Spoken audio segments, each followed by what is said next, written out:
Boa noite a todos. Hoje é dia 31 de março de 2022. Nosso grupo hoje vai estudar o terceiro capítulo, Yoga da Ação, Karma Yoga. Então, passo a palavra para o Rubens para que ele possa dar prosseguimento a esse encontro, essa leitura, esse estudo. Muito obrigado. Namastê. Então, agradeço, Vanildo. Boa noite a todos. Hoje eu gostaria de iniciar de um modo um pouco diferente, para poder falar desse capítulo muito especial, né? A gente pode dizer que é Karma Yoga, como o Vanildo lembrou, ou sobre esse Yoga da ação, porque é exatamente aí que o Senhor Krishna vai redefinir o sentido dessa expressão, né? Que havia um entendimento védico, que você tinha dois caminhos separados. Então aqui o Arjuna diz, eu não vou agir, eu vou me tornar um asceta. O Senhor Krishna vai falar que tem um modo de agir como se não estivesse agindo. Começar a tratar disso aqui. Então ele trata falando de yoga, de karma yoga, mas é um capítulo muito difícil, polêmico, porque se nós formos assim ver os outros estudos, ou como a gente encontra na internet, no Google, eles vão procurar dar para esse capítulo uma reafirmação do entendimento corrente do que é o yoga, do que é o karma yoga. E não que o Senhor Krishna tivesse, de alguma maneira, atualizando, é como se ele tivesse só relembrando disso, né? Agora, para falar disso, antes de chegar lá, eu queria hoje, dentro da nossa metodologia, da nossa pedagogia, que a gente está introduzindo algumas coisas, porque a metodologia, a pedagogia do Shuddha Dharma, ela está em processo, está em formação, está em desenvolvimento, porque a nossa escola ela está em formação, né? Então, eu queria compartilhar dois pequenos vídeos que apontam, assim, para o caminho que a gente tem que percorrer. Claro que é do nosso modo, né? E mostra a distância que a gente ainda está de chegar num lugar definitivo. É claro que até aqui muitas pessoas diziam que isso que eu vou mostrar agora não era o mais importante, porque é como se isso fosse muito teórico, e o importante é a prática, para não deixar as coisas muito complicadas. Isso tem um lado de verdade, é óbvio, mas tem um lado também que me tenho que falar, que o que é próprio do Shuddha Dharma e o que diferencia e faz com que seja necessária essa manifestação é exatamente essa acuidade conceitual, né?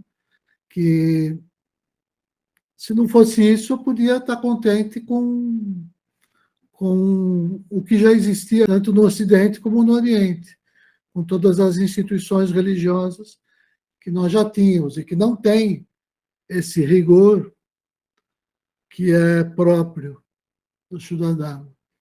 Então, eu queria compartilhar dois pequenos vídeos. O primeiro, só para dar uma ideia, assim, é da St. James School, de Londres. E o segundo é de uma criança indiana. O primeiro é uma prova do reconhecimento, finalmente, né, que está chegando ao Ocidente, da importância do estudo do idioma sagrado que é o sânscrito.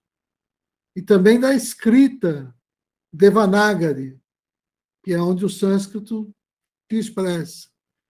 Esse estudo de sânscrito está sendo introduzido já há algum tempo nas escolas secundárias inglesas.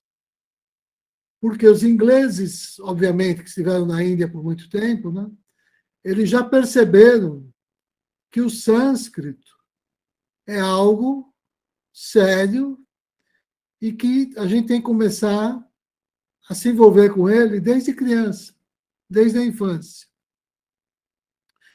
O segundo vídeo vai mostrar uma criança recitando de cor a Bhagavad Gita. Essa criança sabe a Gita inteira, mas é claro que eu selecionei só o terceiro capítulo. Então, primeiro, eu queria compartilhar esse vídeo da St. James School, só para dar uma ideia assim de como eles estão lá, embora ainda dentro do contexto do Vedanta, né? E como nós estamos aqui. Então, deixa eu compartilhar.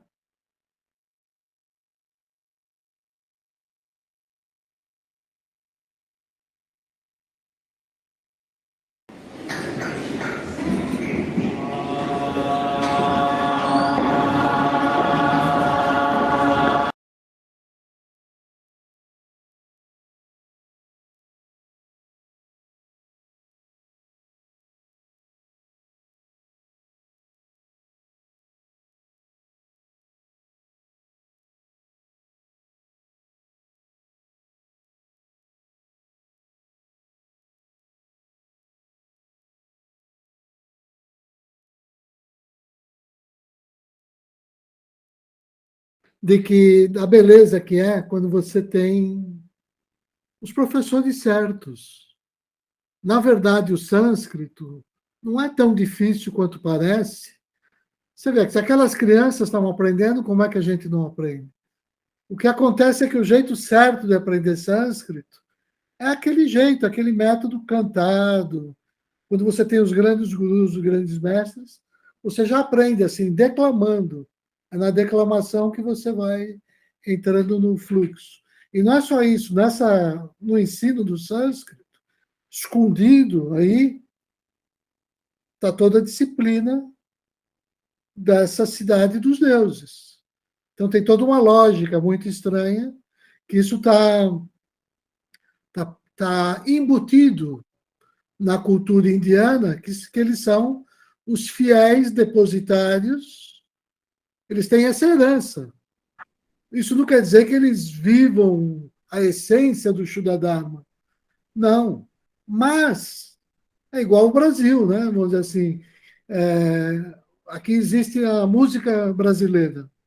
Quando a gente vai para um outro país ou para o Japão, eles se encantam com a nossa música. Eu não preciso ser músico, mas eu sei que já está. Eu exalo pelos poros, né? Todos os artistas que a gente conviveu com eles desde criança. Então a Índia, ela funciona da mesma maneira com relação a essa tradição antiga, né? Ou seja, ainda que a gente esteja no Ocidente, esteja ocidentalizando essa prática, alguns segredos eles estão guardados pela cultura, por quem viveu aquilo de uma maneira milenar. O que não quer dizer que eu precise me tornar um hinduísta para acessar isso. Mas a gente tem que. Você vê como os ingleses, claro, né? Tinha que ser os ingleses. Como eles são preparados para fazer esse trabalho. Então, eu queria compartilhar isso para mostrar que como isso é importante, como esse trabalhinho que a gente está fazendo, como ele é relevante e faz sentido dentro da nossa própria escola, para a gente avançar. Claro que a gente não tem pretensão de alcançar os ingleses. Né? Não adianta, eles estão nessa área muito à frente, mas a gente tem um mínimo, que é para a gente dar um passo e subir um degrau na nossa própria compreensão da nossa escola, da nossa disciplina, de como acessar os textos sagrados, de como aprender a identificar nesses textos, né, o seu sentido de sagrado. E até porque quando a gente olha uma tradução que é um pouco mais descuidada, por a gente ter um treino também espiritual, a gente logo tem aquele olhar crítico para saber isso está bom, isso não está bom, né? Então, Esse foi o papel de passar esse vídeo. Mas eu quero ainda compartilhar um segundo vídeo, antes da gente iniciar mesmo o dia de hoje. E esse segundo vídeo, eu vou pedir para quem tem o texto do Feinstein, acompanhar pelo texto. अथ तृतीयोऽध्यायः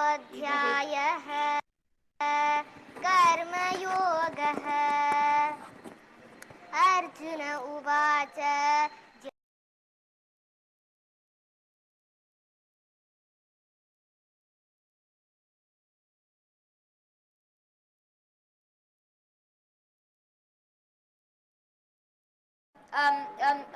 ಈ ಅಧ್ಯಾಯದ ಹೆಸರು ಕರ್ಮಯೋಗ ಅಂತ. ಈ ಅಧ್ಯಾಯದಲ್ಲಿ ಪ್ರತಿಯೊಬ್ಬ ವ್ಯಕ್ತಿಯು ಒಂದಾದರೂ ಒಂದು ಕರ್ಮದಲ್ಲಿ Eu acompanhei letra por letra. Ela não perdeu uma letra, nada. E o nosso, no verso 37, tem uma parte a mais, que não está na Gita tradicional. Então, aquilo ela pulou, porque não está em todas as Gitas. Aí foi direto para o 38 e foi até o verso final, sem falhar. Como é que consegue memorizar esses métodos, né? Esse é um segredo do passado, que você tem alguma estrutura de ligar uma palavra na outra, isso funciona como um recurso mnemônico, faz parte do processo pedagógico. Então, faz parte da iniciação você entrar nesses segredos, né? Então, eu queria compartilhar, porque existe aí dentro, não que a gente vá seguir isso ao pé da letra, tem que adaptar para nós, claro, mas existe aí dentro uma ciência que a gente perdeu e que para recuperar a gente está engatinhando ainda, né? Então, quando eu vejo esses exemplos, que é de disciplina e de estudo sério, às vezes eu sinto quase que vergonha do quanto que nós somos ainda arrogantes, né? E a gente acha que sabe alguma coisa desse universo do sagrado, né? E eu não estou dizendo, repito, que a gente deveria imitar ou seguir o hinduísmo, ou virar hinduísta, né? Como fizeram muitos. Não é isso. O que eu quero dizer é que eu ainda não conheço ninguém no Brasil, absolutamente ninguém, né, dentro da nossa escola, que esteja minimamente preparado para falar com propriedade, verdadeiramente, sobre esse Shuddha-dharma revelado na Bhagavad Gita, nesses termos. Você tem para falar sobre a parte assim prática, claro, né? Igual a gente vê quando você assiste numa outra religião, você assiste um pastor que consegue emocionar uma multidão, tocar muitas pessoas, né? Mas não é disso que a gente está falando. A gente está falando daquela distinção que esse capítulo vai trazer, que é entre Jnana e Vijnana. De passar do conhecimento para a sabedoria, né? Então, nisso, né? Nesse particular que é o diferencial da Bhagavad Gita em relação aos outros textos sagrados. É claro que eu não estou falando, existe uma outra linguagem, claro, a linguagem bíblica, que para nós é muito mais palatável, né? Mas por que a gente foi buscar isso, que está lá no Oriente, que a gente não encontra dessa mesma forma aqui no Ocidente? Porque tem um segredo aí, né?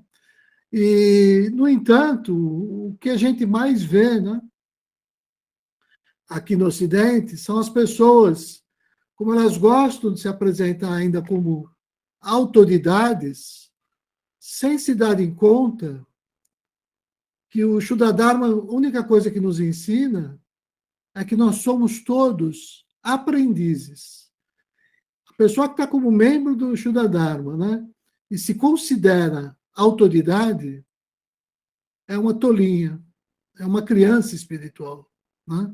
Porque, na verdade, as maiores autoridades que eu conheci no Shuddha Dharma, o que eles expressavam para mim era que eles não sabiam nada. Um pouco a moda do próprio Sócrates, né? Quando ele fala só sei que nada sei, né? Porque é uma imensidão, né, desse saciado. Então, quando a gente se acha assim, muito cheio de um conhecimento especial e que vai transmitir esse conhecimento para os outros, né? Cuidado, porque é um pouco de fantasia isso, não é? Não, porque eu vou aguardar que o mestre vai me falar e eu vou te passar, né? Muito cuidado com essas fantasias assim que surgem em todas as instituições, né? Com relação a... Por que eu estou falando isso? Não é à toa. Porque esse capítulo que trata de karma, ele pede isso. Ele pede isso para refletir sobre o que é karma, né? Nesse sentido. E o verso, nós vamos ver depois, o verso 6º, ele trata exatamente dessa questão. Aliás, eu acho que eu vou ler o verso agora, porque parece que minha fala ficou forte. Eu não queria que minha fala fosse assim deselegante. Eu quero que ela fique no contexto da Bhagavad Gita. Então, eu quero mostrar como é que a Bhagavad Gita se refere a essas pessoas. Eu vou deixar a Gita falar por si só, na tradução aqui do Feinstein, né? O ente confuso, que embora restrinja as faculdades da ação, ele se senta com a mente... deixa eu ler direito. O ente confuso, que, embora restrinja as faculdades da ação, senta-se e com a mente se recorda dos objetos dos sentidos, é chamado de um hipócrita. O que ele está dizendo? Não adianta eu sentar, fechar o olho, representar, né? Que só eu sei o que está passando na minha cabeça, e a gente passando assim para as pessoas que a gente está orientando, aquela aura de santidade e de sabedoria, né? Então, o nome dessas pessoas, ele dá aqui, com todas as letras. Esses não são instrutores, esses são os hipócritas. É a Gita que está ensinando a gente, né? Então, eu precisava falar isso, porque esse capítulo vai tratar disso, né? Tudo que a gente precisa aprender é a gente saber se colocar como aluno, que é o lugar onde nós todos estamos. Quando a gente se coloca como aluno, aí o mundo se torna o nosso guru. Todas as nossas ações, as nossas atividades nos ensinam.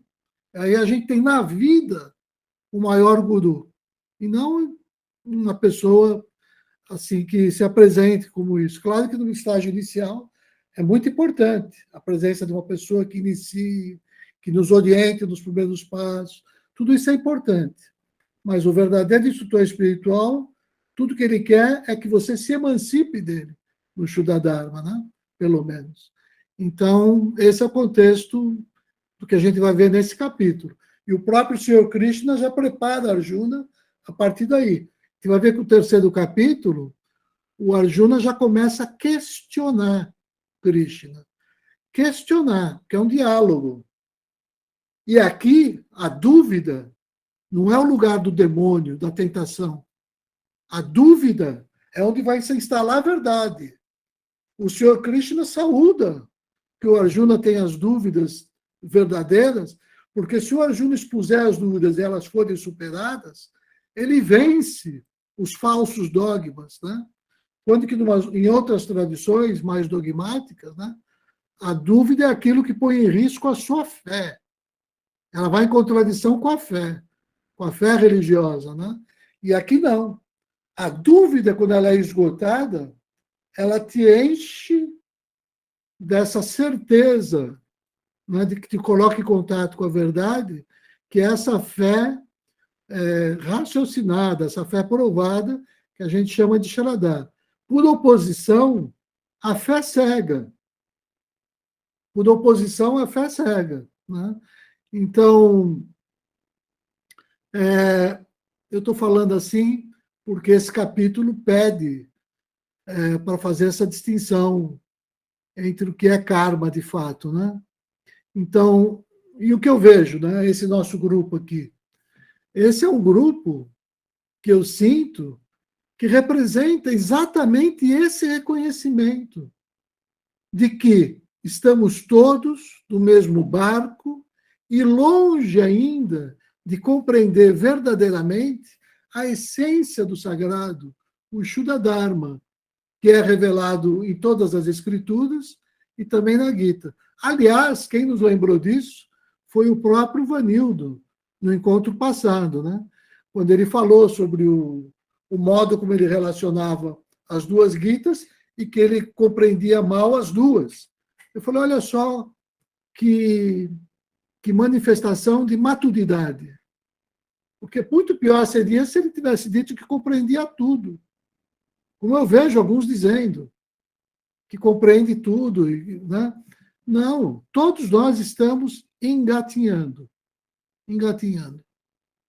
por várias vias, né? Então, trazer essa consciência, segundo eu acredito, esse é um dos trabalhos da futura Universidade Shuddha, de que falava Srivajana, e que ainda não foi implantada essa universidade. Então, nós não temos ainda nada dessa pedagogia, nada desse processo, está tudo por fazer. Essa universidade Shuddha, onde todo esse trabalho é quando o Shuddha Dharma de fato, porque o Shuddha Dharma que a gente tem até hoje é esse revelado por Sr. Arjuna na Gita, e depois um pouquinho, um trabalhinho ali e aqui, mas não esse de fato se materializar em projetos, conforme era o sonho de Srivajana, eles chamavam de Universidade Shuddha. Srivajana, inclusive, disse para Francisco Barreto, né, e eu testemunhei isso, que ele tinha um papel nisso. E por isso que o Francisco Barreto começou a falar na Universidade do Coração, que é exatamente a Universidade Shuddha, adaptada à compreensão do grupo da grande síntese, como o Francisco via, né? Então, a Universidade do Coração, eu falo assim com um pouco de como é que se fala? Tenho parte nisso, né? Porque ela foi iniciada em nosso apartamento, em Ipanema, né? Quando a reunião assim que inaugural do projeto da Universidade do Coração, o Francisco veio com uma turma de Sergipe para o nosso apartamento, para a gente fundar ali esse alicerce e para mostrar que essa semente não é propriedade de um grupo, muito menos do grupo da Grande Síntese de Aracaju. Esse é um projeto que tem que germinar em todos os solos e nós temos que ter essa compreensão, ainda que isso esteja nascendo, essa ideia, né? Então, essa minha ideia de fazer esse estudo, de trabalhar e trazer isso, é porque eu reflito como membro da Universidade do Coração, né? Esse projeto da Universidade do Coração, ele está enraizado no Shuddha Sabha Atma, que foi consagrado por Srivajana, e que foi consagrado e começou a funcionar lá em Areia Branca ainda, né? Depois ele foi transferido lá para a Fazenda Mãe Natureza, né? E é esse Shuddha Sabha Atma que ele funciona como o polo irradiador assim, de conceitos para a instalação da Universidade do Coração. Ou seja, você vive a Universidade Shuddha ali, e aí você irradia o conceito de viver pelo coração, né? E eu falei o Shuddha Sabha Atma, porque esse é o modo como a gente fala no Brasil. Mas eu preciso lembrar que Sabha é feminino, né? Então também estaria certo falar a Sabha, mas aqui sou estranho para a gente. Igual Gita, né? As pessoas falam o Gita, o próprio Feinstein está escrito lá, o Bhagavad Gita, né? Então, mas é feminina também a palavra, então alguns falam a Bhagavad Gita. Às vezes eu falo para lembrar do sânscrito. Então, Cássia e eu, né, nós participamos também do Shuddha Sabha Atma, praticamente desde a sua fundação. lá nos anos 80, né? Por isso que a gente continuou com a Universidade do Coração e por isso que Francisco veio ao Rio, né? Quer dizer, esse é o nosso modo de contribuir. E por isso algumas pessoas, às vezes, não entendem a nossa forma de agir na instituição. Mesmo as pessoas assim, com mais experiência, até às vezes não percebe isso, sabe? Então, por quê? Porque a gente não está na condição desse Shuddha Sabhat, mas não estou na condição nem de membro externo, nem de morador sujeito a qualquer regulação de qualquer dirigente, né? Nós estamos numa função simplesmente de refletir e promulgar esses valores universais do coração que a gente já vive. Então, esse é o trabalho desse grupo também, assim, né? Esse trabalho, todos nós já temos um pouco de experiência, é da gente refletir sobre esses conceitos Shuddhas que não são ainda refletidos assim. Está começando esse trabalho, né? Então, eu me reconheço como parte desse movimento do projeto de Srivaja, e acho que esse é o modo de me encaixar, e eu me encaixei por esse recorte vindo do Francisco, né? Mas é desse grande projeto que, na verdade, é lá nos 6 discursos de Mitradeva e tudo mais, né? Então, eu precisava falar isso porque esse é o capítulo que pede isso. É o capítulo sobre karma, né? Eu acho até que essa é a nossa contribuição, né? Para quê? Para que possa se estabelecer entre nós, né, orientada pelos valores do coração, essa verdadeira universidade Shuddha, que é essa grande coisa universalista, né, sem ser dogmática, sem ser sectária, e que fale só sobre o Shuddha Dharma, sobre a essência do sagrado, sobre o Sanatana Dharma, né? Sobre esse olhar da ciência como uma ciência sagrada, né? Porque foi exatamente sobre isso que todos os grandes seres que já passaram por esse planeta deram o seu testemunho. Então, eu precisava fazer esse parênteses para mostrar todo o contexto desse trabalho. Assim, por que a gente reflete assim, e a gente entende que, às vezes, outras pessoas não entendem ainda, porque é um trabalho que é um pouco já dentro desse novo modelo, né? Se descola um pouco da religiosidade, e ele é independente, ele é livre, ele é universalista, ele é espiritualista, né? Então, mas isso aqui é o Shuddha Dharma, precisa ficar muito claro, né? Se a gente for fiel em nossas práticas e os nossos compromissos com o coração. Então, esse estudo ensina isso, que, aliás, é o que o Senhor Krishna vai transmitir para Arjuna nessa discussão a partir de karma, né? O yoga da ação. Ó Yanardana, se tens a convicção de que a sabedoria é superior à ação, por que então, ó Queixava, tu me instigas a cometer esse ato terrível? Olha que maravilha essa abertura. Isso aqui já é um passo adiante em relação a toda a teologia ocidental, como a gente vem praticando aqui nos últimos séculos.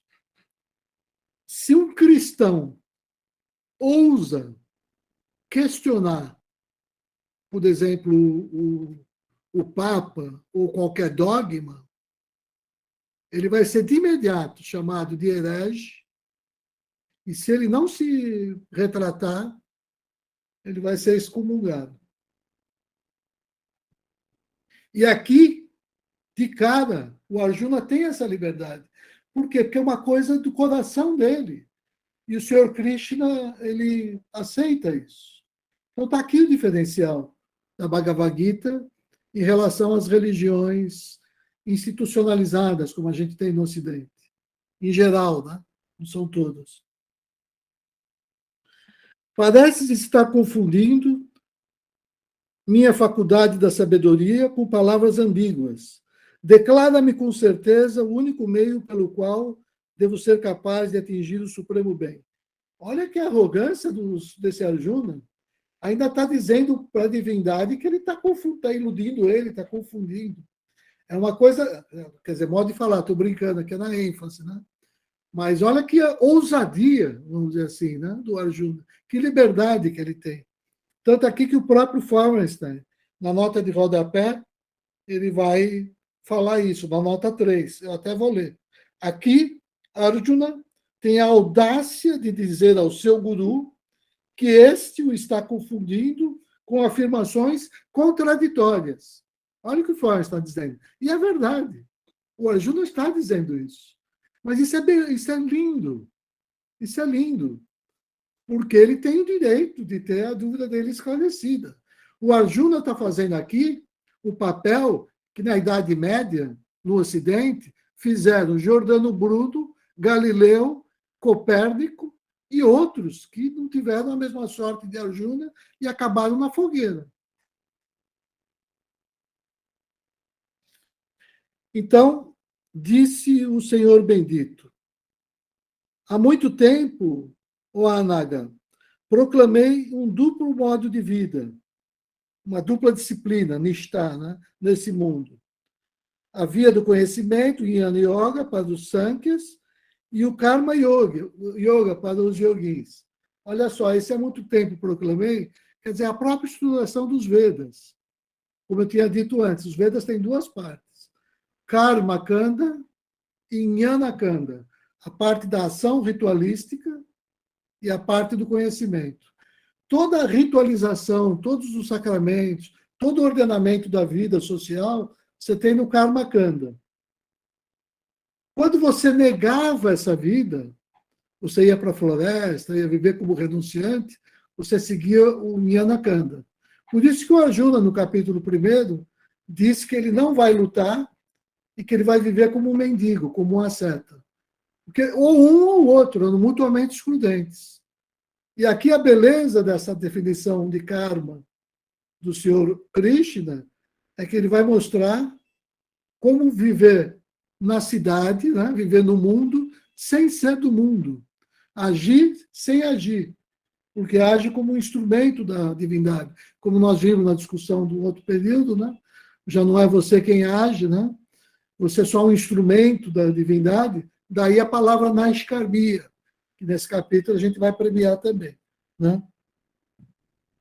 Então, não é por não iniciar ações que o homem desfruta a transcendência da ação, nem pela renúncia somente que se aproxima da perfeição. Né? É que a transcendência da ação, literalmente, a gente vai ver, é a palavra Naiskarmia, que é o termo técnico que a gente não traduz, porque ele é muito rico e a gente tem que conservar essa palavrinha, né? Que é aquele pôs como transcendência da ação. Mas é aquele, Naiskarmia quer dizer silenciar a ação do ego para que a ação se dê totalmente sem passar pelo ego, vamos dizer assim, né? Como um canal só, né? Do sagrado, do divino. Essa é a ação que é não ação, que é igual a gente disse naquele outro estudo, a ideia do Wu Wei, do taoísmo, né? Agir pelo não agir, né? Ou seja, não, é a não ação, né?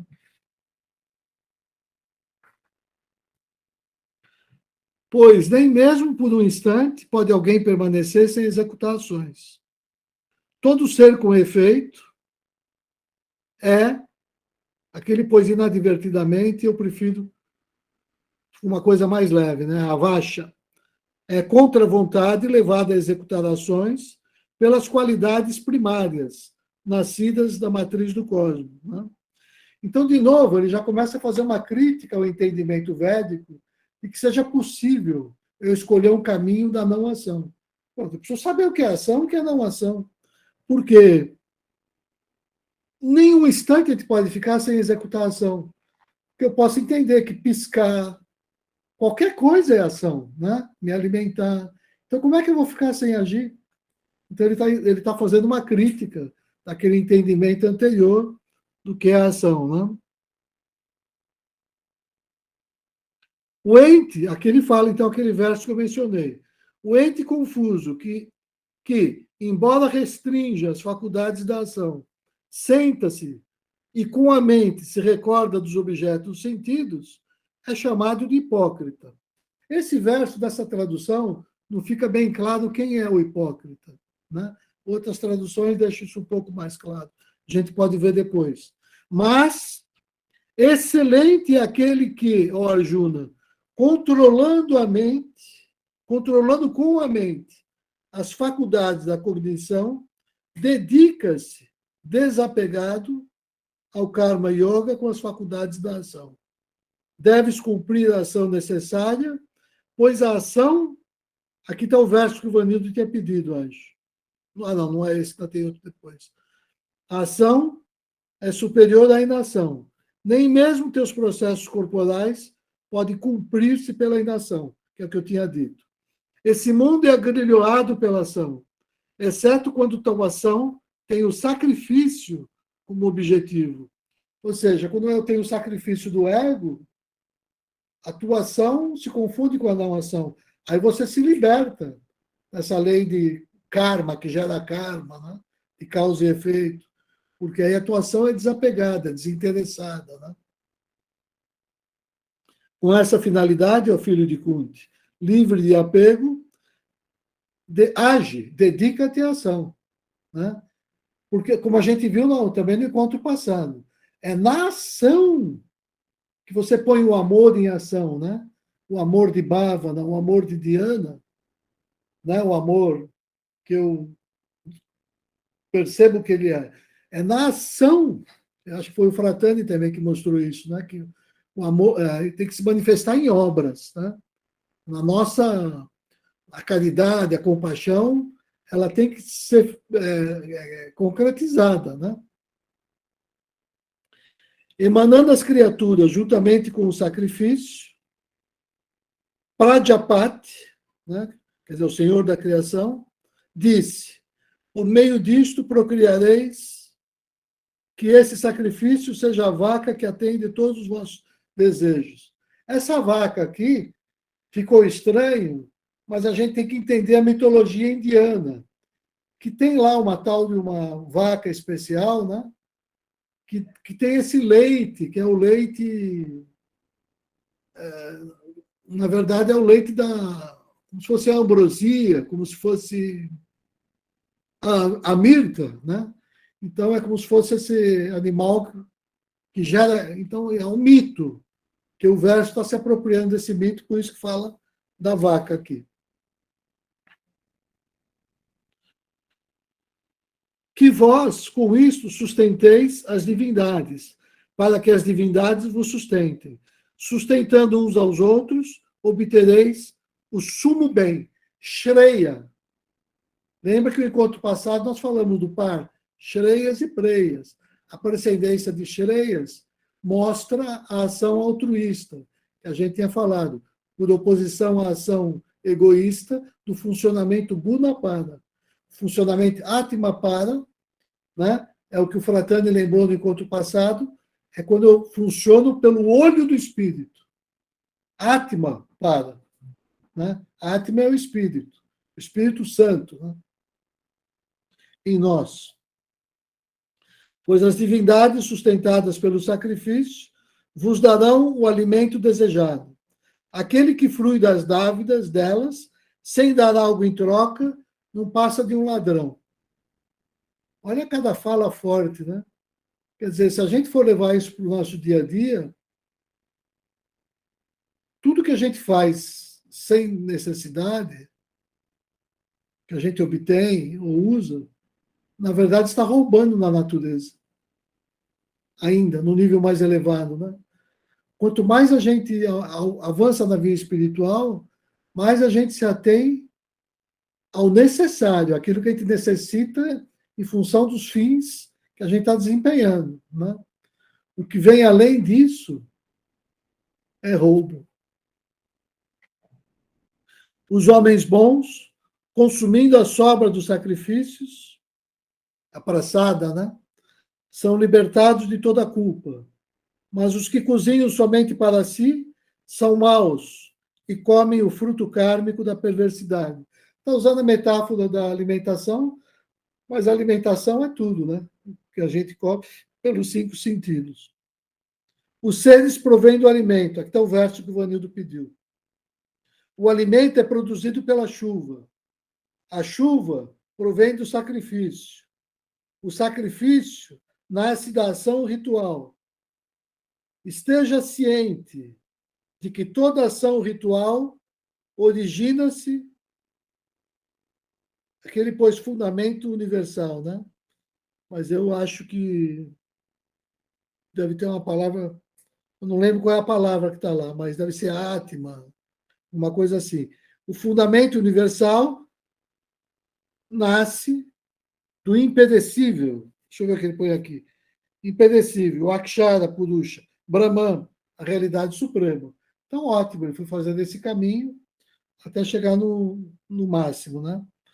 Aliás, aqui talvez tenha um verso que traduz um pouco melhor isso, já que o Vanildo tenha pedido, eu vou arriscar ver o que a Glória Arieira está falando nesse 3,15. Que nem sempre eu gosto dela, mas... Não, só um minutinho, Vanildo. Apenas. Mas, às vezes, como ela tem esse lado ligado à mística, né? Ó, o verso 15 dela, né? Saiba que a ação vem do Veda e o Veda vem do imperecível, Ishvara. Portanto, Brahman, que está em tudo, reside sempre no Yagna. Ou seja, o Yagna, quando você faz o sacrifício, né? Você está fazendo um sacrifício diretamente a Brahman, né? Essa que é a ideia. Eu sei que você ia falar que não é exatamente esse verso, mas deixa rolar para quando acontecer na próxima semana, Vanildo. Porque aí vai vir a intuição para a gente se preparar, não ficar só uma coisa intelectual. Eu não vou saber falar mais do que o que você já falou, ou seja, só uma coisa intelectual. E aí é bom a gente estar no clima, né, na egrégora, para que a gente fale intuído pelo Espírito, né, quando a gente for discutir. Eu sei que você não tinha falado desse verso, só estou preparando o ambiente para a gente chegar lá, porque esses versos encaminham, estão direcionando para aquele. É isso que você ia dizer ou eu errei? Não, eu ia ver ele na guitarra da Sudadharma. Mas depois a gente pode ver também com calma, para não Eu confundir. acho, semana que vem, né? Beleza, sem Sai muito problema. fora. A gente avança aqui. Porque, segundo a nossa metodologia, a gente faz por meio da leitura de todo o capítulo, para dar tempo, depois sai com calma, investigando os versos mais importantes, depois faz uma discussão final, né? Então, tá?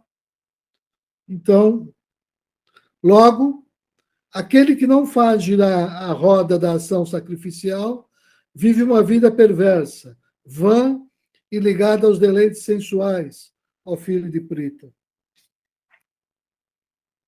Porém, para o ser humano que goze somente desse si mesmo, eu não gosto que ele traduza essas palavras, né? Que esteja satisfeito somente consigo mesmo, tudo aqui é Atma, a ideia, né? Esteja contente em si mesmo, nada mais resta fazer.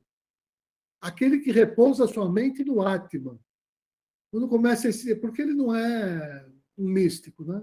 Ele é um sânscritista. Então ele fica em si mesmo, consigo mesmo, que dá a ideia, mas não é exatamente o que a gente quer aqui, né? Para ele, com efeito, nenhuma ação cumprida ou não cumprida aqui na Terra tem qualquer finalidade. E ele não depende de ser nenhum para finalidade alguma. Portanto, executa sempre sem apego o ato a ser cumprido, pois o homem que executa as ações sem apego alcança o supremo. Pela ação, com efeito, o rei de Janaka e outros alcançaram a consumação espiritual. Mesmo considerando somente o bem do mundo, deves agir. Ou seja, todo esse esforço de Arjuna, de Krishna, é de começar a explicar para o Arjuna o Shuddha Dharma, que ele revelou no segundo capítulo, que o Arjuna não entendeu e começou a questionar, né? de uma forma forte. Mas então, como é que é isso? Como é aquilo? É como qualquer pessoa, vamos dizer assim, das outras escolas, do próprio hinduísmo, do Vedanta, iriam questionar naquele momento, em relação ao modo de vida que se tinha até então. Porque o Krishna vai dizer um pouco mais para frente, né, que ele veio aqui para resgatar esse ancestral yoga que havia se perdido, o Shuddha Yoga, que havia se perdido, ou seja, não estava mais de posse de nenhum grupo ali daquele contexto da Índia, né? Então ele está trazendo o Shuddha Yoga se contrapõe. É aí que tem a contraposição com Yoga Sutra de Patanjali ou com outras Upanishads que tratam do yoga e outros tratados. Porque o yoga que ele diz, embora abarque todos esses, vai além. É aquela essência que os outros estavam vivendo só na superfície. Daí que às vezes a gente encontra as críticas, às vezes até exagerada, falar, não, Hatha Yoga não tem nada a ver com Raja Yoga. Tem e não tem, a gente tem que ter essa compreensão. Né? Que ele está falando desse yoga que os outros não alcançam. Às vezes a gente acha que o Raja Yoga é o que o Patanjali define no Yoga Sutra, né? Para nós aqui não. Para todos os outros, sim. Para a gente aqui não. Com efeito, o 21, né? O que quer que faça o melhor, isso mesmo as outras pessoas em verdade farão. Qualquer que seja o padrão que ele estabeleça, o mundo seguirá. Está um pouco confuso, mas a ideia é que o exemplo arrasta, né? É isso é o que. Deixa eu ler o que a Glória diz aqui no 21. Está mais claro. Ah, está mais claro, já vi. Tudo aquilo que um líder faz, as outras pessoas fazem. O que ele estabelecer como exemplo será seguido pelas pessoas. Está aí. Esse é o papel do verdadeiro líder, do verdadeiro guru. Né? É ele viver. É ele viver só. Viver. Mais nada. É a vida que faz tudo. Todo o resto é secundário. É viver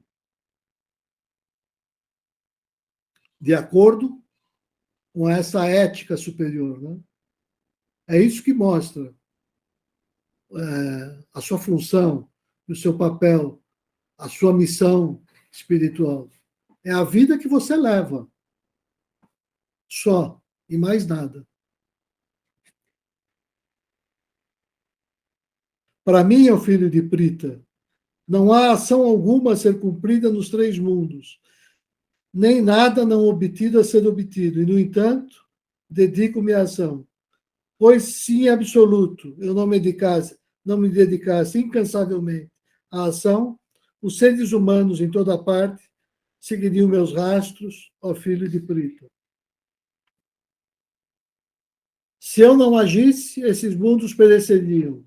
Eu seria o autor do caos e destruiria todas essas criaturas. Ou seja, a atuação, isso já em vários textos eu já vi em vários livros tem essa ideia, né, de que se os seres espirituais, se eles deixassem de proteger aqui a esfera, a atmosfera terrestre, é tanta miséria que a gente produz em pensamento que em uma semana a gente morria tudo, a gente se destruiria, envenenado pelas nossas próprias misérias, né? Então que eles têm esse trabalho de incansável, eles estão sempre em ação. Então, se eles mesmos estão em ação, sem precisarem disso para eles, quanto mais nós. Então, como é que a gente vai dizer que não vai agir? Que era como se entendia muito ainda na Índia antiga, né?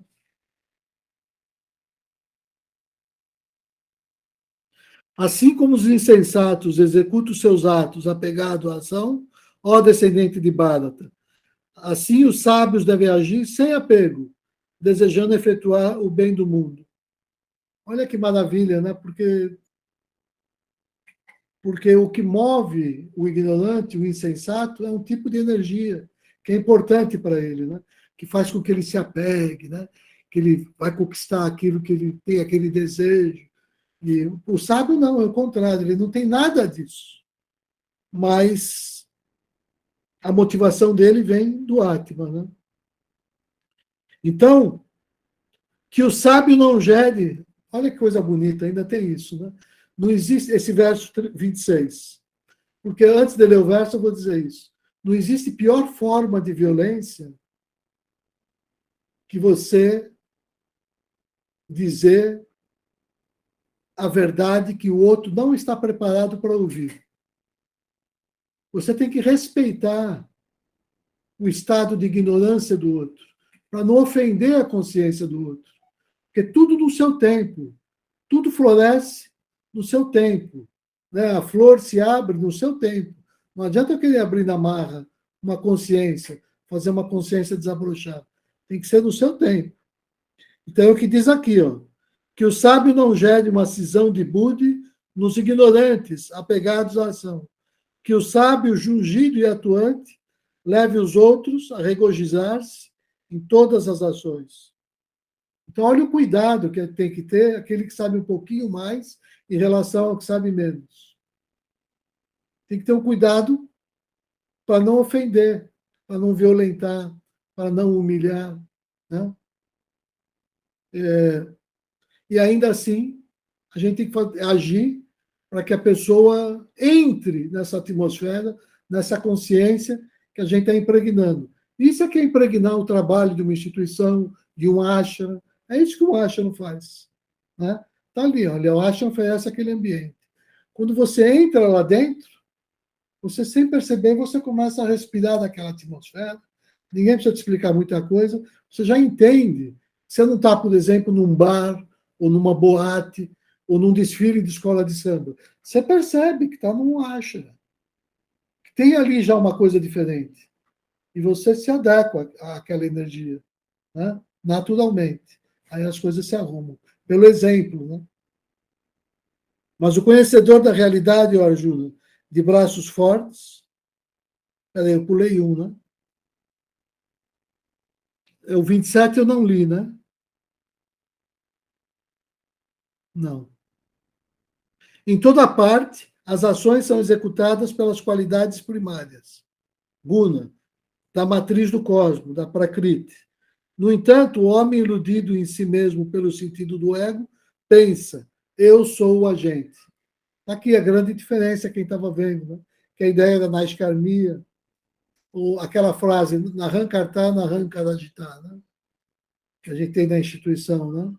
Que define exatamente isso, a ideia de que... Ou a ideia que o Fratani lembrou enquanto passado dos dois pássaros, né? Um pássaro se alimenta dos frutos, o outro observa em silêncio. Porque essa relação toda que está acontecendo se dá no nível da matéria. Mas a atuação sutil vem do espírito, mas o espírito não é afetado. Né? Ele não é afetado, mas ele é que é o motor de tudo. Né? Mas o conhecedor da realidade, o Arjuna, dos braços fortes, que compreende a distribuição proporcional das qualidades primárias e das ações, percebendo que as qualidades primárias agem sobre as qualidades primárias, não se apega. Ou seja, é tudo relação da matéria com a matéria, entre os gunas. Né? Os que se deixam enganar pelas qualidades primárias, né, por essa guna maya e maya, né, por esse véu, né, que ela cria, da matriz do cosmos, se apegam às ações das qualidades primárias. O conhecedor do todo não deve perturbar os obtusos conhecedores do não todo. Uma tradução esquisita aqui, mas é aquela mesma ideia, né? Quem sabe tem que respeitar quem não sabe também, né? Renunciando a todas as ações em mim, com a mente voltada para a base do... para o... Aqui é Adhyatma. A base do eu é Adhyatma. Quando traduz por base do eu, fica quase incompreensível. Ou seja, é a essência do espírito, né?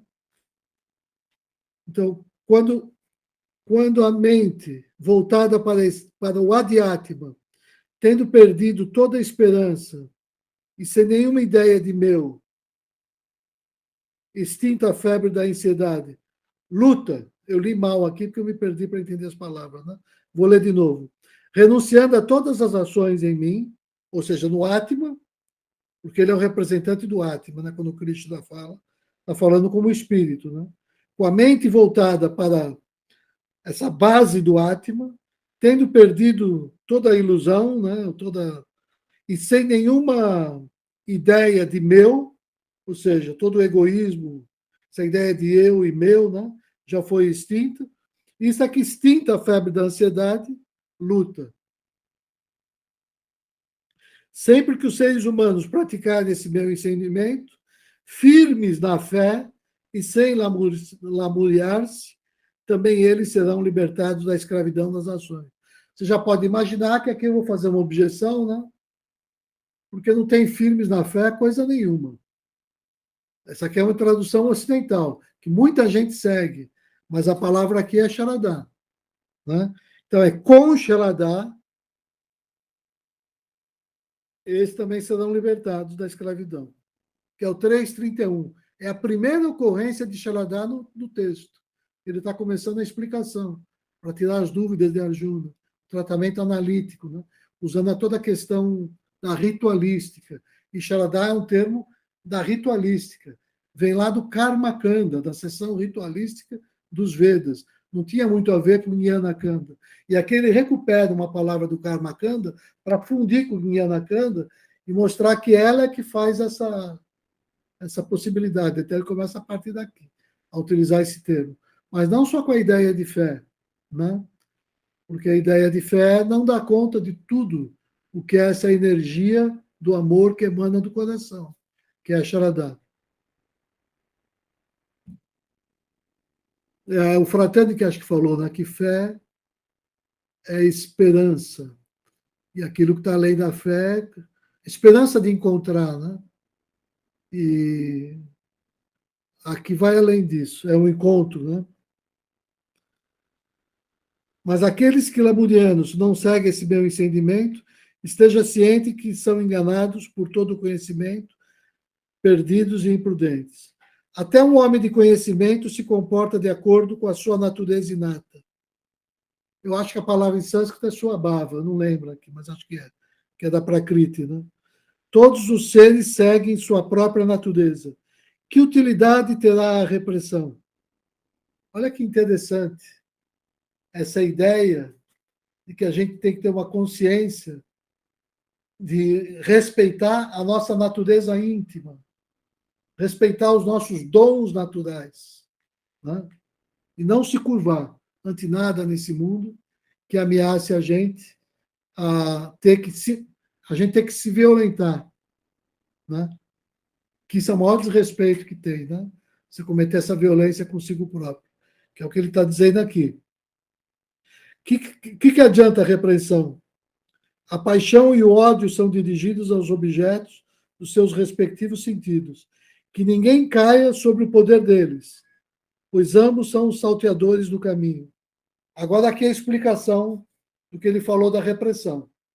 É melhor cumprir imperfeitamente, é que a tradução é pobre, a lei própria que cumprir perfeitamente a lei alheia. Lei própria e lei alheia, não, é Swabhava. É melhor você seguir a sua Swabhava, sua dharma, que vem de Swabhava, né, da sua natureza. É melhor você se ater a essa lei do seu ser, idiosincrática, do que você se ater ao que o outro acha que é a lei, que você percebe que não te diz isso como verdade, né? Eles chamam alheia, né? Que é para Dharma, se não me engano. É melhor encontrar a morte no cumprimento do sua Dharma, pois a lei alheia infunde o medo. O que é que diz a lei alheia? Ele está dizendo aqui. Está dizendo, olha, vira um monge, não precisa lutar não, você quer ir para o paraíso, para o céu, não entra nessa batalha e vira um monge a certo, que é o argumento do Arjuna. Ele falou, não, a tua lei, você é um guardião da sociedade. Você é um representante da classe político-militar, né? Sua família está sob ameaça. É teu dever proteger a tua família. Se você não proteger a família para estar seguindo uma outra lei que está em qualquer constituição, você não está caminhando no sentido do Shuddha-dharma. Arjuna disse: mas pelo que esse homem terreno é impelido a cometer pecado, mesmo inadvertidamente, e como que coagido pela força ao descendente de Vrishna. Eu li mal de novo. Mas pelo que este homem é impelido a cometer pecado, mesmo inadvertidamente, e como que coagido pela força ao descendente de Vrishna. Krishna responde: esse desejo, essa ira, que ele começa a fazer a distinção também dos 3 tipos de sattva, rajas e tamas, né? Então, nascido do raja guna, todo devorador, imensamente mau, conhece como inimigo aqui na Terra. Ou seja, a natureza rajásica e tamásica é aquilo que a gente tem que se afastar. É por isso que ele vai propor a Shraddha sáttvica, né? A Shraddha no nível tamásico e rajásico, aí sim eu poderia traduzir por fé. Porque aí é fé cega, é a fé que leva às guerras de religiões, é a fé que faz a pessoa jogar uma bomba, um homem atentado terrorista. É um tipo de fervor, é um tipo de fé, mas é cega. Ela é tamásica, ela é manchada pelo ódio, ela é manchada pelo ego, ela é sem amor. Se fosse com amor, era a Shraddha sáttvica, né? Então, é disso que ele está começando a tratar aqui. Arjuna disse: como surge ele, ó Krishna, e como aumenta? Qual é sua essência? Qual é sua forma de expressão? Dilo a mim que te pergunto. Isso aqui eu nem precisaria ler, porque isso aqui não está na Gita normal. Em alguns esqueci o nome agora, em algumas recensões aparece esse texto, mas não está em todas as Gitas. Mas agora eu comecei a ler, eu vou ler. Disse o Senhor bendito: esse desejo é o inimigo sutil e supremo de todas as essências incorporadas, juntamente com os sentidos delas. Permanece como que, sentado numa teia de prazeres, iludindo a todos, ó filho de Prita. Feito de desejo e ira, esse inimigo é terrível, causando uma euforia paralisante. É ele o sentido do ego, cuja essência, o átma, é orgulho. Em razão das ações pecaminosas, é difícil de transcender. Rapidamente priva o homem da euforia e lhe dá sofrimento. Entorpecendo-lhe repetidamente, causa-lhe, por fim, o medo. É imundo e leva a pessoa a espiar pelos buracos das fechaduras, ó Dhananjaya. Impulsionado por rádias, tem por essência o Atma, a ilusão, e é a aflição dos seres humanos. Então, toda essa parte aqui não aparece na Gita de 700 versos em geral. Aparece em alguns, não é pergaminho, eu vou chamar de pergaminho aqui, porque existiam vários na Nea Gita. Você chegou até a recensão que é oficial, e tem várias vulgatas, que eles chamam. Né? Vulgata quer dizer pequenas variações. Aqui tem uma variação, ele acrescentou nesse verso 37 esse pedacinho. Mas, na verdade, eu já tinha que ter ido direto para cá. Assim como o fogo é envolvido pela fumaça e um espelho é obscurecido pela poeira, assim como o embrião é coberto por uma membrana, assim também esse mundo é recoberto por esse desejo. O conhecimento é ocultado por esse perpétuo inimigo do conhecedor, esse fogo insaciável na forma do desejo, ó filho de Kunti. Ou seja, kamas, né? Kama, que é a palavra em sânscrito para desejo. E ela quer o desejo por o quê? Por prazer, né? Preyas. Por isso que tem aquela expressão que nós vimos no encontro passado. Precedência de Shreyas, o melhor, o mais verdadeiro, o mais certo, sobre Preyas, o que gera prazer, que nem sempre está em consonância com o que é melhor. Então, por isso que é que ele diz, vencer esse desejo de atender a um prazer, ao invés de atender à verdade. Os sentidos, a mente e a faculdade da sabedoria são chamados esconderijos desse inimigo da sabedoria. Por meio deles, engana ele a essência incorporada, ocultando o conhecimento.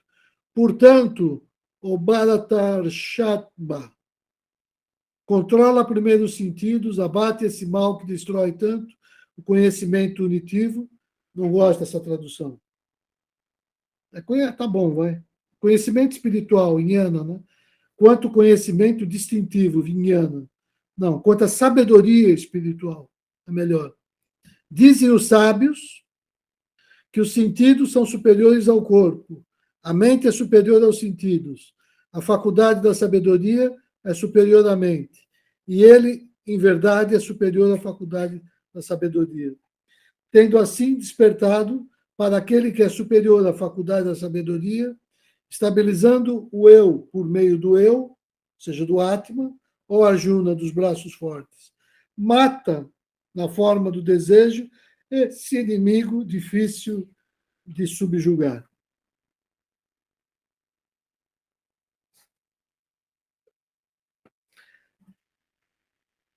Para mim, eu terminei, Ivanildo. Agora com a tua ordenação.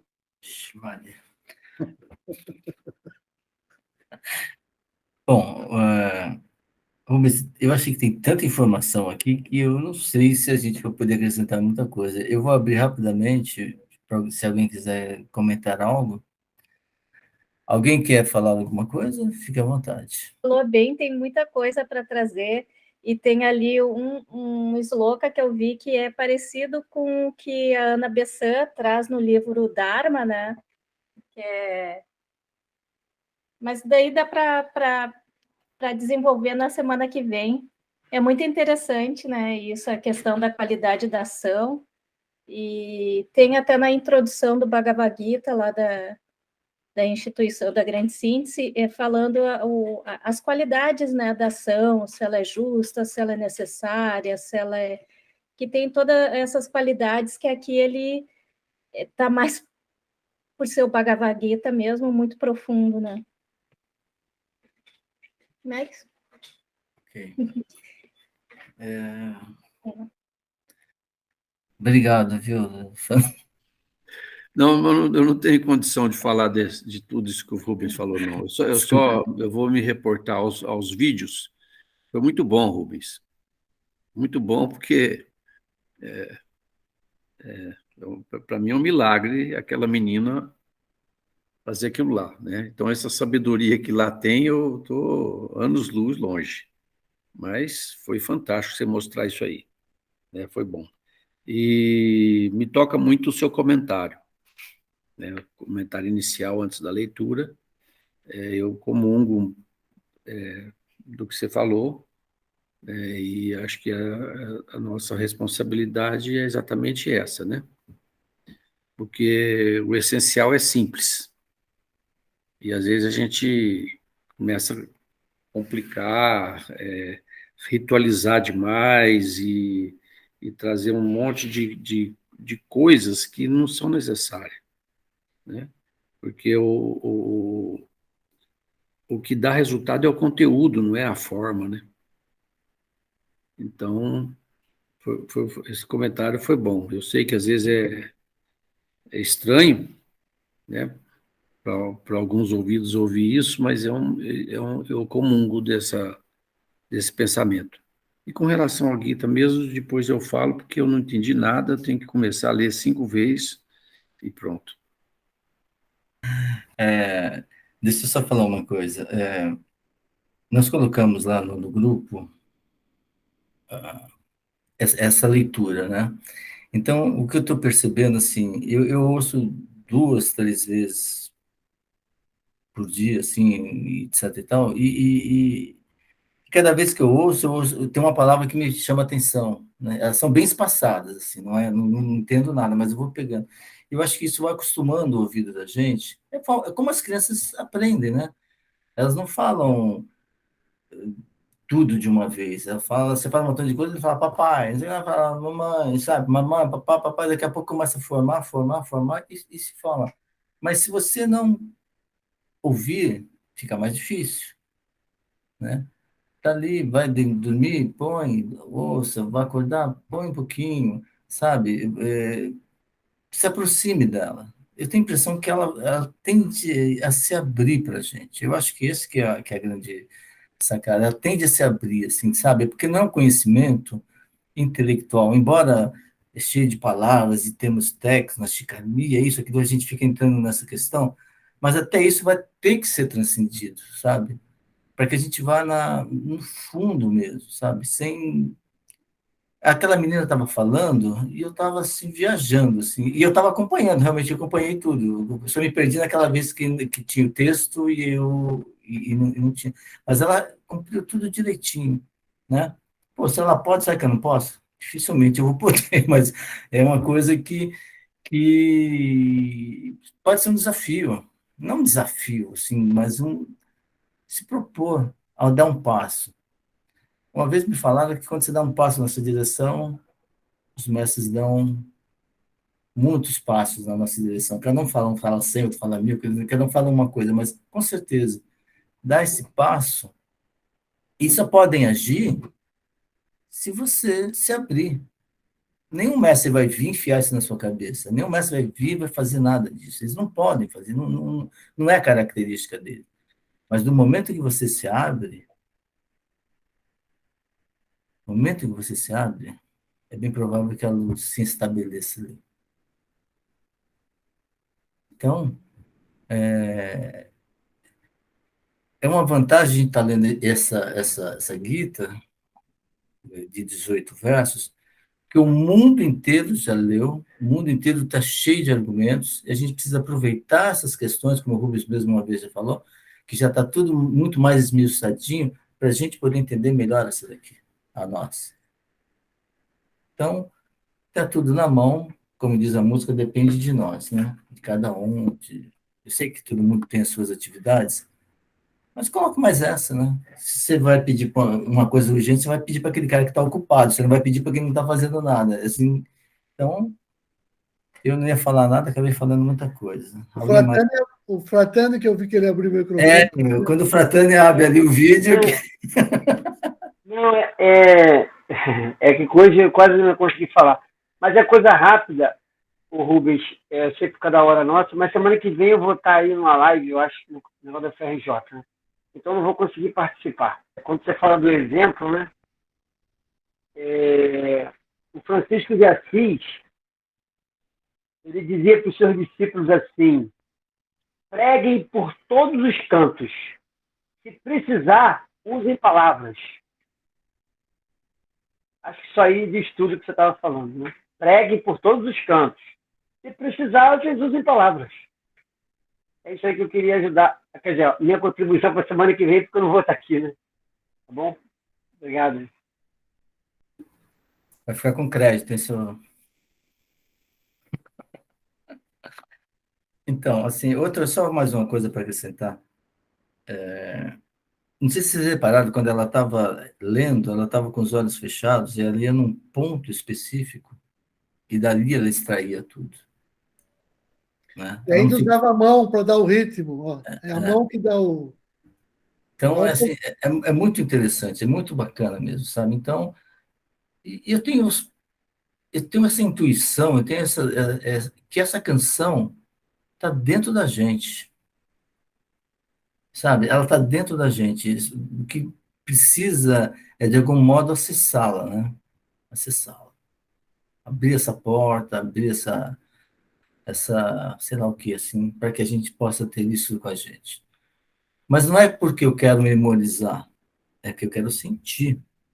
Eu não estou aqui para memorizar palavras, isso, aquilo, outro, senão eu vou estar estudando uma história que aconteceu, que não aconteceu, que você vai entrar E eu não quero isso, eu quero meu coração explodindo de amor, assim, explodindo, porque lá dentro eu queria Tem um lugar na Gita que o Sanjaya fala, aquele que assiste isso também terá vitória, né? Eu quero ser vitorioso também nessa história, não estou aqui, né? Quero participar disso, quero, sabe?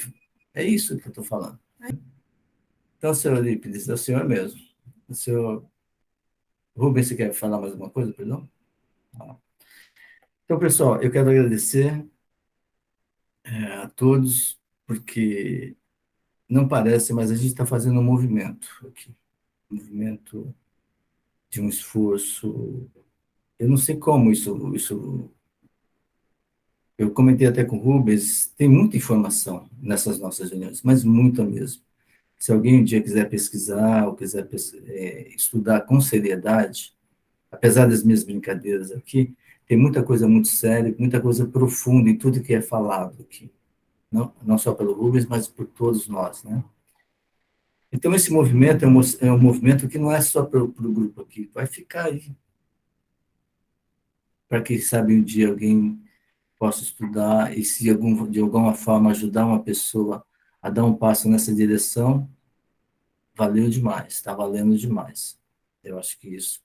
E todos nós aqui somos imbuídos desse sentimento, primeiro de tentar compreender e depois expandir isso para as outras pessoas. Então, agradeço profundamente mesmo a todos vocês, ao Rubens em especial, porque sempre está falando e nos mostrando com sua generosidade aquilo que estudou por 40 ou mais anos aí. Então, se a gente tem essa oportunidade, vamos aprender. Hoje eu mesmo vi eu vou passar no grupo lá, o Cortella falando, né? Você estava num lugarzinho quente, lá depois te tiraram, e aí você deu aquela primeira respirada. E aí veio luz, aquela confusão toda, e a último movimento que você vai fazer, entre tudo isso, é o que se chama de vida. Então aproveite, curta, aprenda, faça esse movimento para que isso seja de uma validade extrema para você, para os seus familiares e para o mundo. Eu acho que a gente, de algum modo, está fazendo isso. Obrigado a todos. Senhor Eurípides, por favor. Muito obrigado. Bom, o que me parece é que você está pedindo para eu fazer a oração de final, não é isso? Então, tá ok. Referente ao estudo de hoje, eu achei fantástico. O Rubens está de parabéns e a gente não esperava que ele teria todo esse conhecimento que tem. E ele está passando para nós. E nós somos eternamente gratos por isso. Vamos aproveitar o máximo, né? Que a divina hierarquia nos abençoe e nos abra o entendimento para que possamos absorver tudo isso. Então, eu vou fazer o encerramento. Vamos procurar uma posição cômoda e confortável, deixando o corpo ereto. E vamos de frente à divina hierarquia, expressar essa gratidão de amor, de paz, de entendimento. Ahamasmi aparadanam alayo akinshano agatihi tuameva upaya utomibhava. Estamos aqui com faltas, com pouco conhecimento e sem percepção divina. Vem tu a nós e dá-nos a compreensão. Ó Divina Mãe, abençoe todos nós. Vamos pronunciar por 3 vezes o Pranava Om, o nome sagrado de Deus. Procuramos sentir Deus que habita dentro de cada um de nós. E vamos irradiar este amor para todo o universo, pronunciando o Pranava Om, o sagrado nome de Deus. Inspiremos.